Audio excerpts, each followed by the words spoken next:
Voyage d'un habitant du monde de l'étoile Sirius dans la planète de Saturne. Dans une de ces planètes qui tournent autour de l'étoile nommée Sirius, il y avait un jeune homme de beaucoup d'esprit, et que j'ai eu l'honneur de connaître dans le dernier voyage qu'il fit sur notre petite fourmilière. Il s'appelait Micromégas, nom qui convient fort à tous les grands. Il avait 8 lieues de haut, j'entends par 8 lieues 24 000 pas géométriques de 5 pieds chacun. Quelques algébristes, gens toujours utiles au public, prendront sur le champ la plume et trouveront que, puisque M. Micromégas, habitant du pays de Sirius, a de la tête aux pieds 24 000 pas, qui font 120 000 pieds de roi, et que nous autres citoyens de la Terre, nous n'avons guère que 5 pieds, et que notre globe a 9 000 lieues de tour, ils trouveront, dis-je, qu'il faut absolument que le globe qui l'a produit ait au juste 21 600 000 fois plus de circonférence que notre petite Terre. Rien n'est plus simple et plus ordinaire dans la nature. Les États de quelques souverains d'Allemagne ou d'Italie, dont on peut faire le tour en une demi-heure, comparés à l'empire de Turquie, de Moscovie ou de la Chine, ne sont qu'une très faible image des prodigieuses différences que la nature a mises dans tous les êtres. La taille de son excellence était à la hauteur que j'ai dite. Tous nos sculpteurs et tous nos peintres conviendront sans peine que sa ceinture peut avoir 50 000 pieds de roi de tour, ce qui fait une très jolie proportion. Quant à son esprit, c'est un des plus cultivés que nous avons.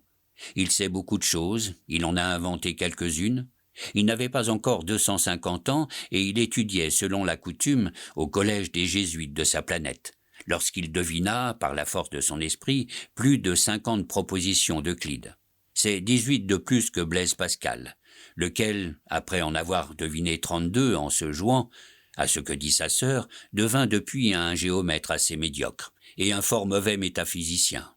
Vers les 450 ans, au sortir de l'enfance, il disséqua beaucoup de ces petits insectes qui n'ont pas 100 pieds de diamètre et qui se dérobent aux microscopes ordinaires. Il en composa un livre fort curieux, mais qui lui fit quelques affaires.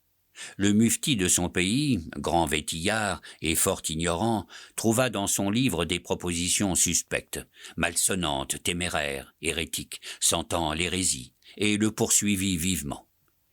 Il s'agissait de savoir si la forme substantielle des puces de Sirius était de même nature que celle des colimaçons. Micromégas se défendit avec esprit. Il mit les femmes de son côté. Le procès dura 220 ans. Enfin, le mufti fit condamner le livre par des jurisconsuls qui ne l'avaient pas lu, et l'auteur eut ordre de ne paraître à la cour de 800 années. Il ne fut que médiocrement affligé d'être banni d'une cour qui n'était remplie que de tracasseries et de petitesses. Il fit une chanson fort plaisante contre le mufti, dont celui-ci ne s'embarrassa guère, et il se mit à voyager de planète en planète, pour achever de se former l'esprit et le cœur, comme l'on dit. Ceux qui ne voyagent qu'en chaise de poste ou en berline seront sans doute étonnés des équipages de là-haut. Car nous autres, sur notre petit tas de boue, nous ne concevons rien au-delà de nos usages. Notre voyageur connaissait merveilleusement les lois de la gravitation et toutes les forces attractives et répulsives.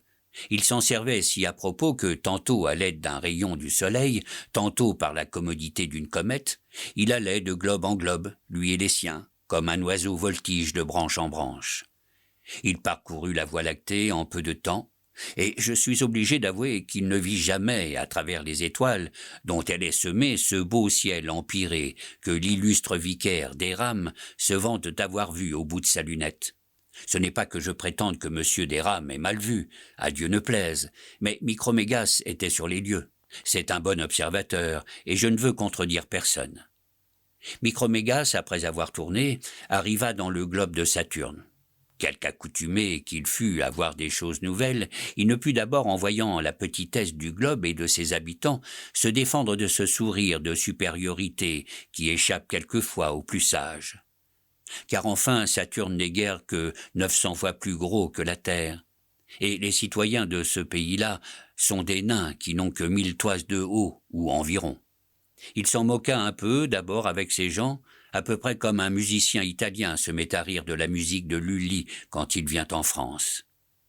Mais comme le Syrien avait un bon esprit, il comprit bien vite qu'un être pensant peut fort bien n'être pas ridicule pour n'avoir que 6000 pieds de haut. Il se familiarisa avec les Saturniens après les avoir étonnés, Il y a une étroite amitié avec le secrétaire de l'Académie de Saturne, homme de beaucoup d'esprit, qui n'avait à la vérité rien inventé, mais qui rendait un fort bon compte des inventions des autres, et qui faisait passablement de petits vers et de grands calculs. Je rapporterai ici, pour la satisfaction des lecteurs, une conversation singulière que Micromégas eut un jour avec monsieur le secrétaire.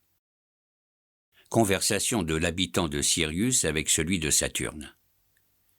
Après que son Excellence se fut couché et que le secrétaire se fut approché de son visage, « Il faut avouer, dit Micromégas, que la nature est bien variée. »« Oui, dit le Saturnien, la nature est comme un parterre dont les fleurs... »« Ah, dit l'autre, laissez-la votre parterre. »« Elle est, reprit le secrétaire, comme une assemblée de blondes et de brunes, dont les parures... »« Ah, qu'ai-je à faire de vos brunes, dit l'autre. »« Elle est donc comme une galerie de peinture dont les traits... »« Eh non, dit le voyageur. Encore une fois, la nature est comme la nature. Pourquoi lui chercher des comparaisons ? » Pour vous plaire, répondit le secrétaire. Je ne veux point qu'on me plaise, répondit le voyageur. Je veux qu'on m'instruise. Commencez d'abord par me dire combien les hommes de votre globe ont de sens. Nous en avons 72, dit l'académicien, et nous nous plaignons tous les jours du peu. Notre imagination va au-delà de nos besoins. Nous trouvons qu'avec nos 72 sens, notre anneau, nos 5 lunes, nous sommes trop bornés. Et malgré toute notre curiosité et le nombre assez grand de passions qui résultent de nos 72 sens, nous avons tout le temps de nous enlever. Je le crois bien, dit Micromégas, car dans notre globe nous avons près de 1000 sens. Et il nous reste encore je ne sais quel désir vague, je ne sais quelle inquiétude, qui nous avertit sans cesse que nous sommes peu de choses et qu'il y a des êtres beaucoup plus parfaits. J'ai un peu voyagé, j'ai vu des mortels fort au-dessous de nous, j'en ai vu de fort supérieurs, mais je n'en ai vu aucun qui n'ait plus de désir que de vrais besoins, et plus de besoins que de satisfaction. J'arriverai peut-être un jour au pays où il ne manque rien, mais jusqu'à présent personne ne m'a donné de nouvelles positives de ce pays-là. Le Saturnien et le Syrien s'épuisèrent alors en conjectures, mais après beaucoup de raisonnements fort ingénieux et fort incertains, il en fallut revenir aux faits. « Combien de temps vivez-vous » dit le Syrien. « Ah, bien peu » répliqua le petit homme de Saturne. « C'est tout comme chez nous » dit le Syrien. « Nous nous plaignons toujours du peu. Il faut que ce soit une loi universelle de la nature. Hélas, nous ne vivons, dit le Saturnien, que 500 grandes révolutions du Soleil.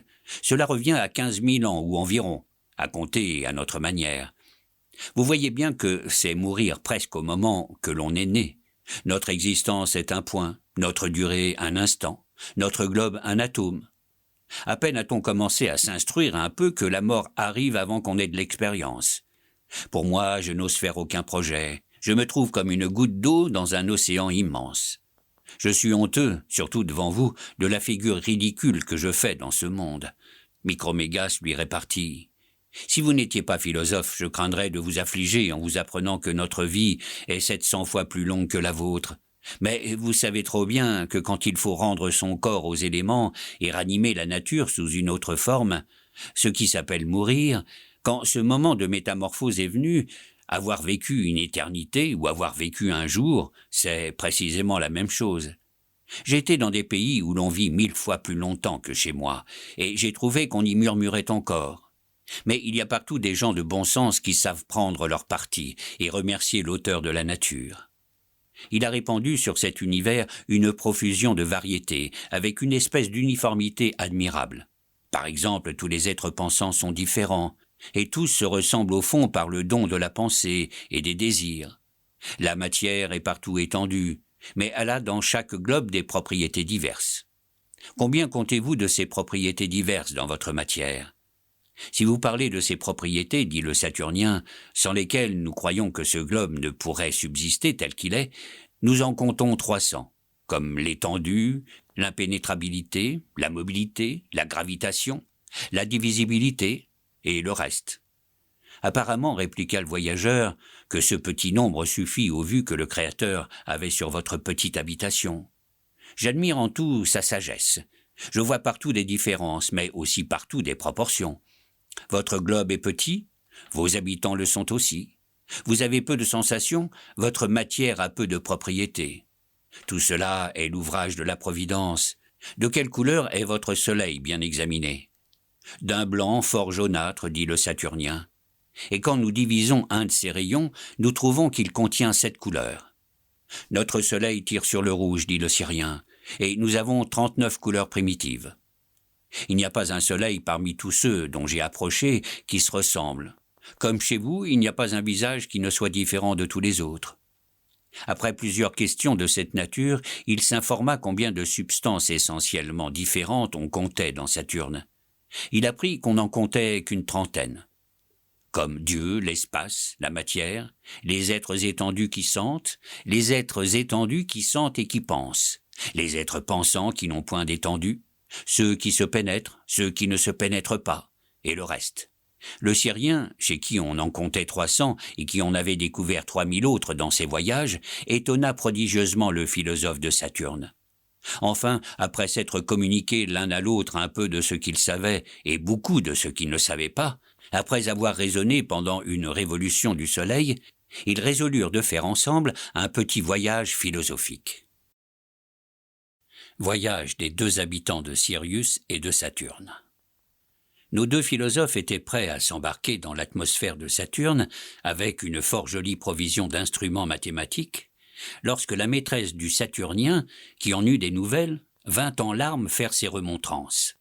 C'était une jolie petite brune qui n'avait que 660 toises, mais qui réparait par bien des agréments la petitesse de sa taille. « Ah, cruel !» s'écria-t-elle. « Après t'avoir résisté 1500 ans, lorsqu'enfin je commençais à me rendre, quand j'ai à peine passé 100 ans entre tes bras, tu me quittes pour aller voyager avec un géant d'un autre monde. Va, tu n'es qu'un curieux. Tu n'as jamais eu d'amour. Si tu étais un vrai Saturnien, tu serais fidèle. Où vas-tu courir? Que veux-tu? Nos 5 lunes sont moins errantes que toi. Notre anneau est moins changeant.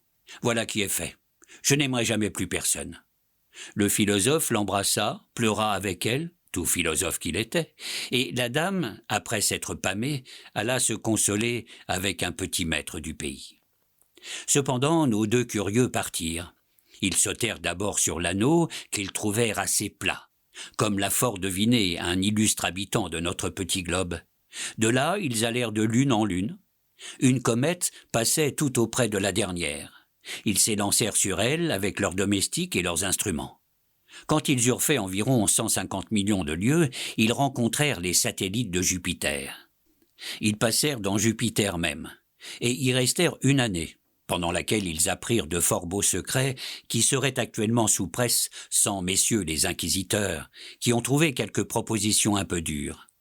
Mais j'en ai lu le manuscrit dans la bibliothèque de l'illustre archevêque qui m'a laissé voir ses livres avec cette générosité et cette bonté qu'on ne saurait assez louer. Mais revenons à nos voyageurs. En sortant de Jupiter, ils traversèrent un espace d'environ 100 millions de lieues, et ils côtoyèrent la planète de Mars, qui, comme on sait, est 5 fois plus petite que notre petit globe. Ils virent 2 lunes qui servent à cette planète, et qui ont échappé au regard de nos astronomes. Je sais bien que le père Castel écrira, et même assez plaisamment, contre l'existence de ces 2 lunes, mais je m'en rapporte à ceux qui raisonnent par analogie. Ces bons philosophes-là savent combien il serait difficile que Mars, qui est si loin du Soleil, se passât à moins de 2 lunes. Quoi qu'il en soit, nos gens trouvèrent cela si petit qu'ils craignirent de n'y pas trouver de quoi coucher. Et ils passèrent leur chemin comme 2 voyageurs qui dédaignent un mauvais cabaret de village et poussent jusqu'à la ville voisine. Mais le Syrien et son compagnon se repentirent bientôt. Ils allèrent longtemps et ne trouvèrent rien. Enfin, ils aperçurent une petite lueur. C'était la Terre. Cela fit pitié à des gens qui venaient de Jupiter. Cependant, de peur de se repentir une seconde fois, ils résolurent de débarquer. Ils passèrent sur la queue de la comète et, trouvant une aurore boréale toute prête, ils se mirent dedans et arrivèrent à terre sur le bord septentrional de la mer Baltique, le 5 juillet 1737, nouveau style. Ce qui leur arrive sur le globe de la Terre. Après s'être reposés quelque temps, ils mangèrent à leur déjeuner 2 montagnes que leurs gens leur apprêtèrent assez proprement. Ensuite, ils voulurent reconnaître le petit pays où ils étaient. Ils allèrent d'abord du nord au sud. Les pas ordinaires du Syrien et de ses gens étaient d'environ 30 000 pieds de roi. Le nain de Saturne suivait de loin en haletant. Or, il fallait qu'il fît environ 12 pas, quand l'autre faisait une enjambée. Figurez-vous, s'il est permis de faire de telles comparaisons, un très petit chien de manchon qui suivrait un capitaine des gardes du roi de Prusse. Comme ces étrangers-là vont assez vite, ils eurent fait le tour du globe en 36 heures. Le Soleil, à la vérité, ou plutôt la Terre, fait un pareil voyage en une journée. Mais il faut songer qu'on va bien plus à son aise quand on tourne sur son axe que quand on marche sur ses pieds. Les voilà donc revenus d'où ils étaient partis, après avoir vu cette mare, presque imperceptible pour eux, qu'on nomme la Méditerranée, et cet autre petit étang qui, sous le nom du Grand Océan, entoure la Taupinière. Le nain n'en avait eu jamais qu'à mi-jambe, et à peine l'autre avait-il mouillé son talon. Ils firent tout ce qu'ils purent en allant et en revenant dessus et dessous pour tâcher d'apercevoir si ce globe était habité ou non. Ils se baissèrent, ils se couchèrent, ils tâtèrent partout, mais leurs yeux et leurs mains n'étant point proportionnés aux petits qui rampent ici, ils ne reçurent pas la moindre sensation qui pût leur faire soupçonner que nous et nos confrères, les autres habitants de ce globe, avons l'honneur d'exister. Le nain, qui jugeait quelquefois un peu trop vite, décida d'abord qu'il n'y avait personne sur la terre. Sa première raison était qu'il n'avait vu personne. Micromégas lui fit sentir poliment que c'était raisonné assez mal. Car, disait-il, vous ne voyez pas avec vos petits yeux certaines étoiles de la 50e grandeur, que j'aperçois très distinctement. Concluez-vous de là que ces étoiles n'existent pas? Mais, dit le nain, j'ai bien tâté. Mais, répondit l'autre, vous avez mal senti. Mais, dit le nain, ce globe-ci est si mal construit, cela est si irrégulier et d'une forme qui me paraît si ridicule. Tout semble être ici dans le chaos. Voyez-vous ces petits ruisseaux dont aucun ne va de droit fil, ces étangs qui ne sont ni ronds, ni carrés, ni ovales, ni sous aucune forme régulière, tous ces petits grains pointus dont ce globe est hérissé et qui m'ont écorché les pieds. Il voulait parler des montagnes. Remarquez-vous encore la forme de tout le globe. Comme il est plat aux pôles, comme il tourne autour du soleil d'une manière gauche, de façon que les climats des pôles sont nécessairement incultes. En vérité, ce qui fait que je pense qu'il n'y a ici personne, c'est qu'il me paraît que des gens de bon sens ne voudraient pas y demeurer. Eh bien, dit Micromégas, ce ne sont peut-être pas non plus des gens de bon sens qui l'habitent. Mais enfin, il y a quelque apparence que ceci n'est pas fait pour rien. Tout vous paraît irrégulier ici, dites-vous, parce que tout est tiré au cordeau dans Saturne et dans Jupiter. Eh, c'est peut-être par cette raison-là même qu'il y a ici un peu de confusion. Ne vous ai-je pas dit que dans mes voyages, j'avais toujours remarqué de la variété? Le Saturnien répliqua à toutes ces raisons. La dispute n'eût jamais fini, si par bonheur Micromégas, en s'échauffant à parler, n'eût cassé le fil de son collier de diamants. Les diamants tombèrent. C'étaient de jolis petits carats assez inégaux, dont les plus gros pesaient 400 livres et les plus petits 50. Le nain en ramassa quelques-uns. Il s'aperçut, en les approchant de ses yeux, que ces diamants, de la façon dont ils étaient taillés, étaient d'excellents microscopes. Il prit donc un petit microscope de 160 pieds de diamètre, qu'il appliqua à sa prunelle, et Micromégas en choisit un de 2500 pieds. Ils étaient excellents. Mais d'abord on ne vit rien par leur secours. Il fallait s'ajuster. Enfin, l'habitant de Saturne vit quelque chose d'imperceptible qui remuait entre deux eaux dans la mer Baltique. C'était une baleine. Il la prit avec le petit doigt fort adroitement, et la mettant sur l'ongle de son pouce, il la fit voir au Syrien, qui se mit à rire pour la seconde fois de l'excès de petitesse dont étaient les habitants de notre globe. Le Saturnien, convaincu que notre monde est habité, s'imagina bien vite qu'il ne l'était que par des baleines. Et comme il était grand raisonneur, il voulut deviner d'où un si petit atome tirait son mouvement, s'il avait des idées, une volonté, une liberté. Micromégas y fut fort embarrassé. Il examina l'animal fort patiemment, et le résultat de l'examen fut qu'il n'y avait pas moyen de croire qu'une âme fût logée là. Les deux voyageurs inclinaient donc à penser qu'il n'y avait point d'esprit dans notre habitation. Lorsqu'à l'aide du microscope, ils aperçurent quelque chose d'aussi gros qu'une baleine qui flottait sur la mer Baltique. On sait que, dans ces temps-là même, une volée de philosophes revenait du cercle polaire, sous lequel ils avaient été faire des observations dont personne ne s'était avisé jusqu'alors. Les gazettes dirent que leur vaisseau échoua aux côtes de Bothnie, et qu'ils eurent bien de la peine à se sauver. Mais on ne sait jamais dans ce monde le dessous des cartes. Je vais raconter ingénument comment la chose se passa, sans y rien mettre mien, ce qui n'est pas un petit effort pour un historien. Expérience et raisonnement des deux voyageurs. Micromégas étendit la main tout doucement vers l'endroit où l'objet paraissait. Et avançant 2 doigts, et les retirant par la crainte de se tromper, puis les ouvrant et les serrant, il saisit fort adroitement le vaisseau qui portait ces messieurs, et le mit encore sur son ongle, sans le trop presser, de peur de l'écraser. « Voici un animal bien différent du premier, » dit le nain de Saturne. Le Syrien mit le prétendu animal dans le creux de sa main. Les passagers et les gens de l'équipage, qui s'étaient crus enlevés par un ouragan et qui se croyaient sur une espèce de rocher, se mettent tous en mouvement. Les matelots prennent des tonneaux de vin, les jettent sur la main de Micromégas et se précipitent après. Les géomètres prennent leur quart de cercle, leur secteur et défient l'Apone et descendent sur les doigts du Syrien. Ils en firent tant qu'il sentit enfin remuer quelque chose qui lui chatouillait les doigts. C'était un bâton ferré qu'on lui enfonçait d'1 pied dans l'index. Il jugea par ce picotement qu'il était sorti quelque chose du petit animal qu'il tenait, mais il n'en soupçonna pas d'abord davantage. Le microscope, qui faisait à peine discerner une baleine et un vaisseau, n'avait point de prise sur un être aussi imperceptible que des hommes. Je ne prétends choquer ici la vanité de personne, mais je suis obligé de prier les importants de faire ici une petite remarque avec moi. C'est qu'en prenant la taille des hommes d'environ 5 pieds, nous ne faisons pas sur la terre une plus grande figure qu'en ferait sur une boule de 10 pieds de tour à un animal qui aurait à peu près la 600 millième partie d'un pouce en hauteur. Figurez-vous une substance qui pourrait tenir la terre dans sa main, et qui aurait des organes en proportion des nôtres.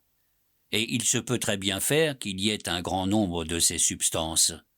Or, concevez, je vous prie, ce qu'elles penseraient de ces batailles qui nous ont valu 2 villages, qu'il a fallu rendre.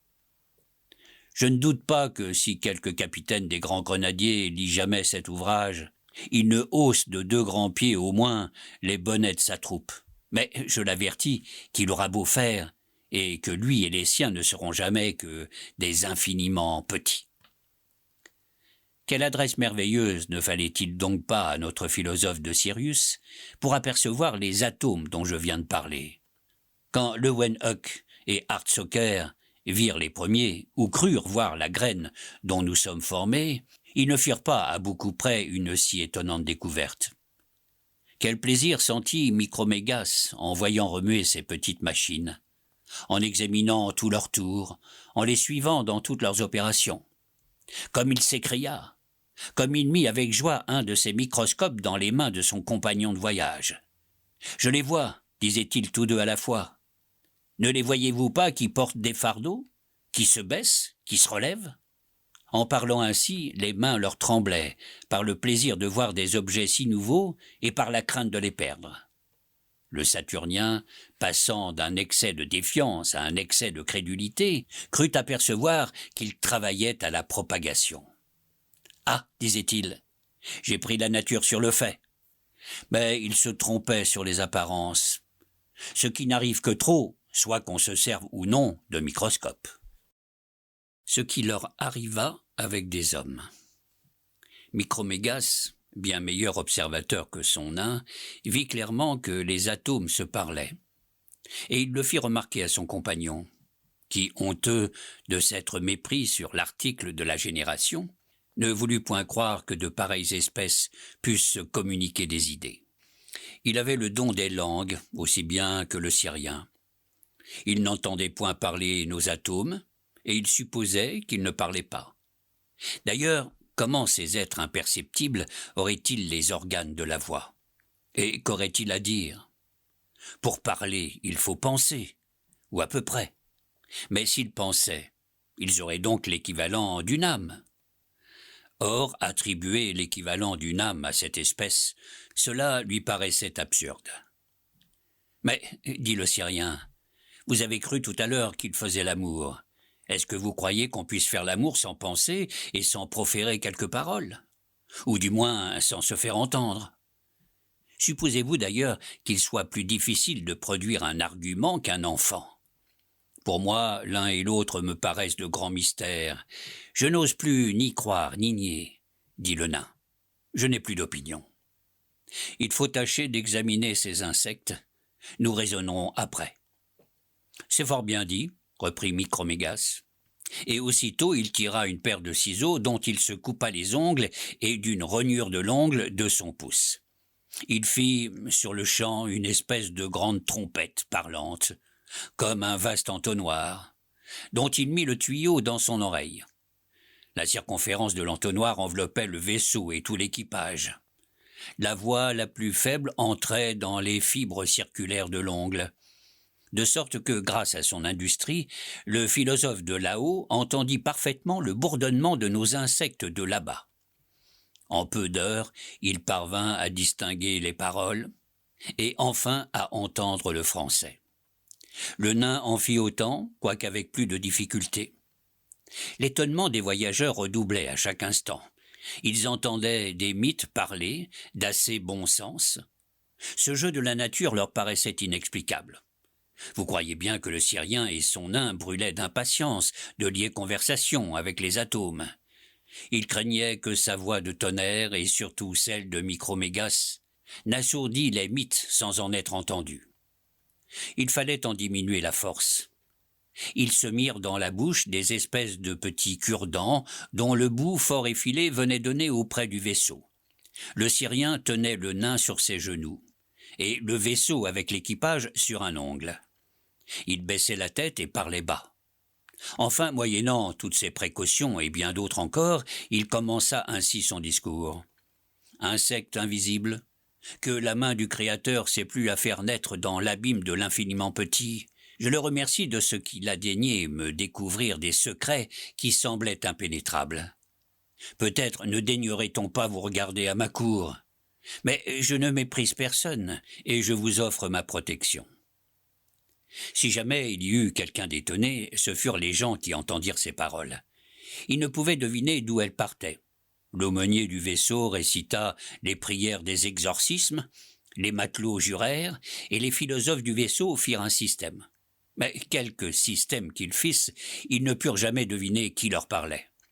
Le nain de Saturne, qui avait la voix plus douce que Micromégas, leur apprit alors en peu de mots à quelle espèce ils avaient affaire. Il leur conta le voyage de Saturne, les mit au fait de ce qu'était M. Micromégas, et après les avoir plaints d'être si petits, il leur demanda s'ils avaient toujours été dans ce misérable état, si voisin de l'anéantissement, ce qu'ils faisaient dans un globe qui paraissait appartenir à des baleines, s'ils étaient heureux, s'ils multipliaient, s'ils avaient une âme, et cent autres questions de cette nature. Un raisonneur de la troupe, plus hardi que les autres, et choqué de ce qu'on doutait de son âme, observa l'interlocuteur avec des pinules braquées sur un quart de cercle, fit 2 stations, et à la 3e, il parla ainsi. « Vous croyez donc, monsieur, parce que vous avez 1000 toises depuis la tête jusqu'aux pieds, que vous êtes un 1000 toises ?» s'écria le nain. « Juste ciel, d'où peut-il savoir ma hauteur? 1000 toises. Il ne se trompe pas d'un pouce. Quoi? Cet atome m'a mesuré? Il est géomètre? Il connaît ma grandeur? Et moi, qui ne le vois qu'à travers un microscope, je ne connais pas encore la sienne. » « Oui, je vous ai mesuré, dit le physicien, et je mesurerai bien encore votre grand compagnon. » La proposition fut acceptée. Son Excellence se coucha de son long, car s'il se fût tenu debout, sa tête eût été trop au-dessus des nuages. Nos philosophes lui plantèrent un grand arbre dans un endroit que le docteur Swift nommerait, mais que je me garderai bien d'appeler par son nom à cause de mon grand respect pour les dames. Puis, par une suite de triangles liés ensemble, ils conclurent que ce qu'ils voyaient était en effet un jeune homme de 120 000 pieds de roi. Alors Micromégas prononça ces paroles. « Je vois plus que jamais qu'il ne faut jurer de rien sur sa grandeur apparente. Oh Dieu, qui avait donné une intelligence à des substances qui paraissent si méprisables. L'infiniment petit vous coûte aussi peu que l'infiniment grand. Et s'il est possible qu'il y ait des êtres plus petits que ceux-ci, ils peuvent encore avoir un esprit supérieur à ceux de ces superbes animaux que j'ai vus dans le ciel, dont le pied seul couvrirait le globe où je suis descendu. Un des philosophes lui répondit qu'il pouvait en toute sûreté croire qu'il est en effet des êtres intelligents beaucoup plus petits que l'homme. Il lui conta non pas tout ce que Virgile a dit de fabuleux sur les abeilles, mais ce que Swammerdam a découvert, et ce que Réaumur a disséqué. Il lui apprit enfin qu'il y a des animaux qui sont pour les abeilles ce que les abeilles sont pour l'homme, ce que le Syrien lui-même était pour ces animaux si vastes dont il parlait, et ce que ces grands animaux sont pour d'autres substances devant lesquelles ils ne paraissent que comme des atomes. Peu à peu, la conversation devint intéressante, et Micromégas parla ainsi. Conversation avec les hommes. Ô atome intelligent, dans qui l'être éternel sait plus à manifester son adresse et sa puissance, vous devez goûter sans doute des joies bien pures sur votre globe, car ayant si peu de matière, et paraissant tout esprit, vous devez passer votre vie à aimer et à penser. C'est la véritable vie des esprits. Je n'ai vu nulle part le vrai bonheur, mais il est ici sans doute. À ce discours, tous les philosophes secouèrent la tête, et l'un d'eux, plus franc que les autres, avoua de bonne foi que, si l'on excepte un petit nombre d'habitants fort peu considérés, tout le reste est un assemblage de fous, de méchants et de malheureux. Nous avons plus de matière qu'il ne nous en faut, dit-il, pour faire beaucoup de mal, si le mal vient de la matière, et trop d'esprit si le mal vient de l'esprit. Savez-vous bien, par exemple, qu'à l'heure où je vous parle, il y a 100 000 fous de notre espèce, couverts de chapeaux, qui tuent 100 000 autres animaux couverts d'un turban, ou qui sont massacrés par eux, et que presque sur toute la terre, c'est ainsi qu'on en use de temps immémorial. Le Syrien frémit, et demanda quel pouvait être le sujet de ces horribles querelles entre de si chétifs animaux. Il s'agit, dit le philosophe, de quelques tas de boue grands comme votre talon. Ce n'est pas qu'aucun de ces millions d'hommes qui font égorger prétendent un fœtus sur ce tas de boue.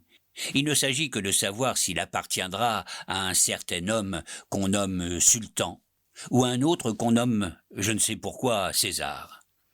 Ni l'un ni l'autre n'a jamais vu, ni ne verra jamais le petit coin de terre dont il s'agit, et presque aucun de ces animaux qui s'égorgent mutuellement n'a jamais vu l'animal pour lequel il s'égorge. « Ah, malheureux !» s'écria le Syrien, avec indignation. « Peut-on concevoir cet excès de rage forcené ? Il me prend envie de faire 3 pas et d'écraser d'un coup de pied toute cette fourmilière d'assassins ridicules. »« Ne vous en donnez pas la peine, lui répondit-on. Ils travaillent assez à leur ruine. Sachez qu'au bout de 10 ans, il ne reste jamais la 100e partie de ces misérables. Sachez que, quand même ils n'auraient pas tiré l'épée, la faim, la fatigue ou l'intempérance les emportent presque tous. D'ailleurs, ce n'est pas eux qu'il faut punir. Ce sont ces barbares sédentaires qui lui font de leur cabinet ordonnent, dans le temps de leur digestion, le massacre d'1 million d'hommes, et qui ensuite en font remercier Dieu solennellement. Le voyageur se sentait ému de pitié pour la petite race humaine dans laquelle il découvrait de si étonnants contrastes. « Puisque vous êtes du petit nombre des sages, dit-il à ces messieurs, et qu'apparemment vous ne tuez personne pour de l'argent, dites-moi, je vous en prie, à quoi vous vous occupez ? » « Nous disséquons des mouches, dit le philosophe, nous mesurons des lignes, nous assemblons des nombres.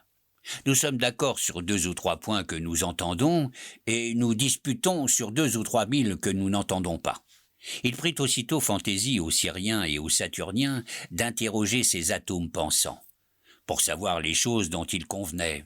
« Combien comptez-vous, dit-il, de l'étoile de la canicule à la grande étoile des Gémeaux ?» Ils répondirent tous à la fois 32 degrés et demi. « Combien comptez-vous d'ici à la Lune ? 62 diamètres de la Terre en nombre rond. Combien pèse votre air ? » Il croyait les attraper, mais tous lui dirent que l'air pèse environ 900 fois moins qu'un pareil volume de l'eau la plus légère, et 1900 fois moins que l'or de Ducat. Le petit nain de Saturne, étonné de leur réponse, fut tenté de prendre pour des sorciers ces mêmes gens auxquels il avait refusé une âme un quart d'heure auparavant. Enfin, Micromégas leur dit « Puisque vous savez si bien ce qui est hors de vous, sans doute vous savez encore mieux ce qui est en dedans. Dites-moi ce que c'est que votre âme, et comment vous formez vos idées. » Les philosophes parlèrent tous à la fois comme auparavant, mais ils furent tous de différents avis. Le plus vieux citait Aristote, l'autre prononçait le nom de Descartes, celui-ci de Malebranche, cet autre de Leibniz, cet autre de Locke. Un vieux péripatéticien dit tout haut avec confiance « L'âme est un entéléchie, et une raison par qui elle a la puissance d'être ce qu'elle est. » C'est ce que déclare expressément Aristote, page 633 de l'édition du Louvre. « Antelechelkest » Je n'entends pas trop bien le grec, dit le géant. « Ni moi non plus, dit la mythe philosophique. »« Pourquoi donc, reprit le Syrien, citez-vous un certain Aristote en grec ?»« C'est, répliqua le savant, qu'il faut bien citer ce qu'on ne comprend point du tout dans la langue qu'on entend le moins. » Le cartésien prit la parole et dit « L'âme est un esprit pur qui a reçu dans le ventre de sa mère toutes les idées métaphysiques et qui, en sortant de là, est obligé d'aller à l'école et d'apprendre tout de nouveau ce qu'elle a si bien su et qu'elle ne saura plus. » « Ce n'était donc pas la peine, répondit l'animal de 8 lieues, que ton âme fût si savante dans le ventre de ta mère pour être si ignorante quand tu aurais de la barbe au menton. Mais qu'entends-tu par esprit ? » « Que me demandez-vous là, dit le raisonneur. J'en ai point d'idée. On dit que ce n'est pas de la matière. Mais sais-tu au moins ce que c'est que la matière ? Très bien, répondit l'homme. Par exemple, cette pierre est grise, et d'une telle forme. Elle a ses 3 dimensions, elle est pesante et divisible. Eh bien, dit le Syrien, cette chose qui te paraît être divisible, pesante et grise, me dirais-tu bien ce que c'est ? Tu vois quelque attribut, mais le fond de la chose, le connais-tu ? Non, dit l'autre. Tu ne sais donc point ce que c'est que la matière. Alors M. Micromégas, adressant la parole à un autre sage qu'il tenait sur son pouce, lui demanda ce que c'était que son âme, et ce qu'elle faisait. Rien du tout, répondit le philosophe malbranchiste. C'est Dieu qui fait tout pour moi. Je vois tout en lui, je fais tout en lui. C'est lui qui fait tout, sans que je m'en mêle. Autant vaudrait ne pas être, reprit le sage de Sirius. Et toi, mon ami, dit-il à un Leibnizien qui était là, qu'est-ce que ton âme ? C'est, répondit le Leibnizien, une aiguille qui montre les heures pendant que mon corps carillonne. Ou bien, si vous voulez, c'est elle qui carillonne pendant que mon corps montre l'heure. Ou bien mon âme est le miroir de l'univers et mon corps est la bordure du miroir. Cela est clair. Un petit partisan de Locke était là tout auprès, et quand on lui eut enfin adressé la parole, « Je ne sais pas, dit-il, comment je pense, mais je sais que je n'ai jamais pensé qu'à l'occasion de mes sens. Qu'il y ait des substances immatérielles et intelligentes, c'est de quoi je ne doute pas, mais qu'il soit impossible à Dieu de communiquer la pensée à la matière, c'est de quoi je doute fort. Je révère la puissance éternelle, il ne m'appartient pas de la borner, je n'affirme rien. Je me contente de croire qu'il y a plus de choses possibles qu'on ne pense. » L'animal de Sirius sourit. Il ne trouva pas celui-là le moins sage. Et le nain de Saturne aurait embrassé le sectateur de Locke sans l'extrême disproportion. Mais il y avait là, par malheur, un petit animalcule en bonnet carré qui coupa la parole à tous les animalcules philosophes. Il dit qu'il savait tout le secret, que cela se trouvait dans la somme de saint Thomas. Il regarda de haut en bas les 2 habitants célestes. Il leur soutint que leur personne, leur monde, leur soleil, leur étoile, tout était fait uniquement pour l'homme.